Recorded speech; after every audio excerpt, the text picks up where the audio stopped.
What's going on, man? As one of the owners of Cummings Candy and Coffee in Butler, Pennsylvania, Barry Cummings does a lot of talking. God, just talking about that game felt like I relived it. Take a look at what happened. And in the weeks following the attempted assassination of former President Donald Trump at a rally in Butler, Cummings and his wife have seen firsthand how people are dealing with the aftermath. You know, the immediate week afterwards, a lot of the people that came into our shop were at the rally.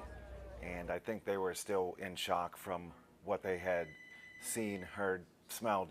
Trump announced that he will return to Butler next weekend, and many say they're excited. But some are still trying to understand how to move forward. Butler resident Jim Perry was at the rally on July 13th. He said he sat a few rows above Corey Comparator, the former firefighter who was shot and killed that day. For a few days after the event, I believe I just felt kind of numb.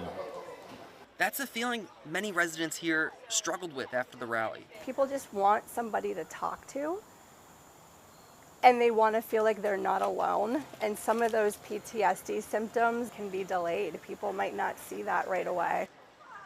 Perry says it took him some time to recover from the initial shock, but he's not missing another chance to see the former president. As I said, this was my first and last rally.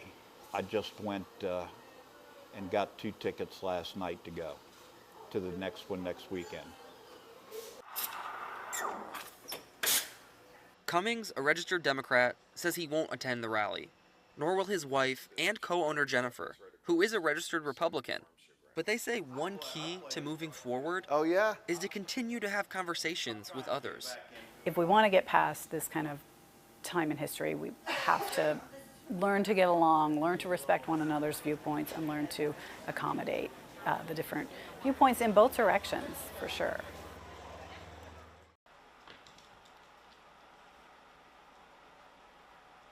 For Juanita Mengel, her cats are a part of her family. What? My goodness. I've done a lot with cats over the years. I've fostered, and in fact, I have a cat room. You know, they find you, you don't find them. The Amanda, Ohio woman has 7 feline friends, and one of them She likes to drink out the jug, too. has a special connection with her human mother. Laura kind of found me. Well, my friend in Missouri at the rescue, somebody brought her in. She was only about maybe 4 weeks old. She was that. And her back legs were all twisted and from a birth defect. Veterinarians were able to splint her right hind leg, but had to amputate the left. Losing a limb is something Juanita has a deep understanding of. I was a traveling nurse, and I was a couple of miles from a patient's home in southern Ohio. And a car came around the corner right in the middle of the road and hit mine head on. So it was a motor vehicle accident. It was a drunk driver. Juanita suffered numerous broken bones in the 1990 crash. She underwent surgeries for the next 16 years, and one of those led to an infection that forced doctors to amputate her left leg in 2006. Got right in a prosthetic and took off. So I'm one of the lucky ones as far as that goes. The duo used their experience to help others. Lola Pearl is a registered therapy cat with the nonprofit Pet Partners. They visit hospitals, nursing homes, schools, and other places to aid in mental health counseling or animal-assisted education. Tonight they're visiting an amputee support group in Troy, Ohio. Her assignment: give some cuddles, some pets, or just be some eye candy for attendees. The goal of a therapy animal intervention is to share the love, the warmth of an animal, to assist in whatever treatment objectives already exist for the client or the person receiving the services. Juanita says these interactions can make all the difference. It's a really rewarding experience. You know, I get just as much out of it as the people that I visit. Aftoora-Orsagos, Associated Press, in Troy, Ohio.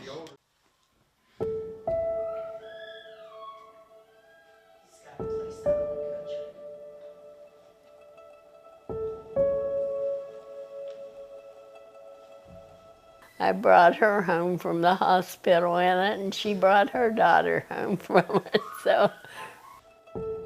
We have the creek that runs underneath our backyard through the tunnels. We used to play in that water as kids, go through the tunnels, go all through town.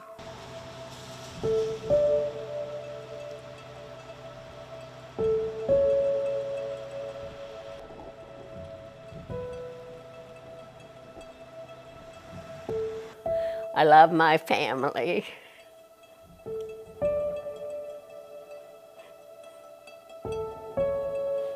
And I want them safe. And I want them well as they can keep themselves.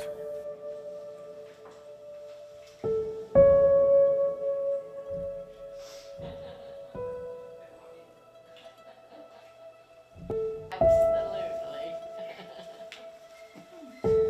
They got married in that house, too.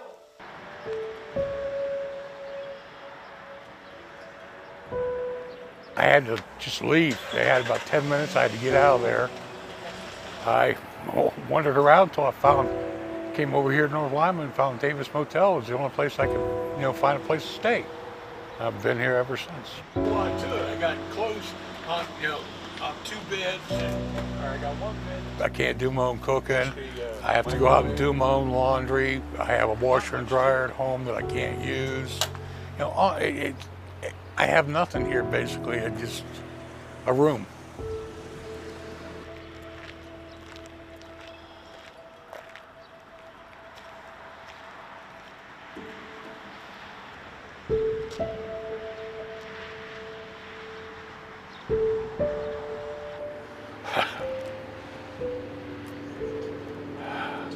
Right now, I don't know.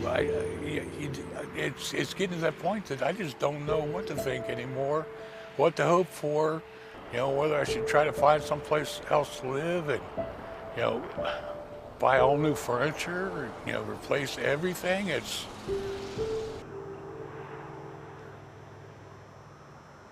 I love this home, but you can't get attached to it.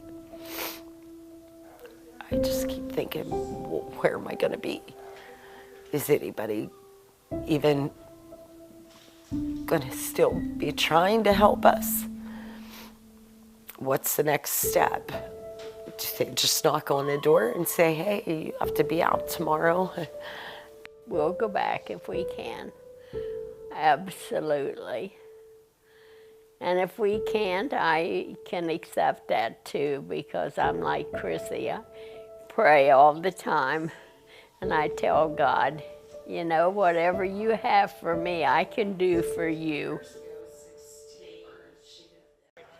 Figuratively, what's happening is that, we're reframing what's possible in prison. What's actually happening, we're about to do a dinner for 60 people inside a prison, next to our garden, with our class of 20-plus inmates who make it all possible. We're setting up a catering event inside of an institution. And I think that's super exciting. Out of anything else, they get to see what we are like, because we're just regular people for most part. So in 2012, that's 12 years ago from today, classes started here teaching men in prison about culinary arts and hospitality. That was it. It was a belief that every human being, regardless of their past, has the right to a fair and equal future. The garden is just a way to, really express ourselves from the ground up, really express ourselves with what we're cooking and who's preparing it and who's growing it. So it's just not just a garden, right? It's not just nourishment. It speaks for so much more. Having these group of guys who I would call my friends cook with me kind of fills that in, because at home it's my sister and I, or my mom and I, and we're always cooking. We have a kitchen team. We have a team that's running food. We have a team that's on drinks, because every course is a different drink, hand-muddled, crafted mocktail. And then we have service staff. I need someone to set up 25 plates here. Many of our guys that live here are going home, so they're going home to be our neighbors. We want our neighbors to be prepared to be law-abiding citizens, and that's what this program is about. It's not just about teaching guys how to cook or how to prepare food.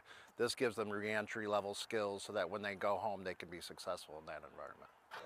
It's a program that I actually want to carry to the outside when I leave here. There's so many different opportunities that they make available to us, and they actually care.